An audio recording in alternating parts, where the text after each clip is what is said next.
ఎందుకని అడుగుతున్నాం. పక్క రాష్ట్రాలలో తెలంగాణలో, కర్ణాటకలో అమలు అవుతున్న స్కీము వాళ్ళ అధికారంలోకి వచ్చిన వెంటనే ఒకరైతే వారం రోజులు, ఒకరైతే నెల రోజుల్లోనే అమలు చేస్తున్న స్కీము చంద్రబాబు గారికి మాత్రం వీళ్ళ బటం లేదు. 30 లక్షల మంది మహిళలకు సంబంధించిన విషయం ఇది. వాళ్ళ భద్రతకు కూడా సంబంధించిన విషయం ఇది.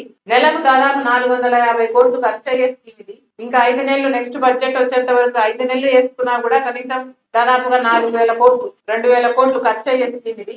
ఆ మాత్రం కూడా చేయబుద్ధి కాలేదు చంద్రబాబు గారు. అన్నదాత సుఖీభవ 52 లక్షల మంది రైతులకి సంవత్సరానికి 20,000 రూపాయలు ఇస్తానన్నాడు చంద్రబాబు గారు. కేంద్రం ఇచ్చేది పోగా చంద్రబాబు గారి రాష్ట్ర బడ్జెట్ మీద కనీసం 7,800 కోట్ల రూపాయలు చూపించాల్సి ఉంది. దీనికి 4,500 కోట్లు మాత్రమే చూపించారు చంద్రబాబు గారు. మరి ఇది ఏ బేసిస్ మీద ఇచ్చారో చంద్రబాబు గారే సమాధానం చెప్పాలి. నిరుద్యోగ వృద్ధి, ఇది కూడా నిరుద్యోగం అన్నది మన రాష్ట్రానికి చాలా పెద్ద సమస్యగా మారింది. ఉద్యోగాలు రావటం లేదు, బిడ్డలు అల్లాడిపోతున్నారు.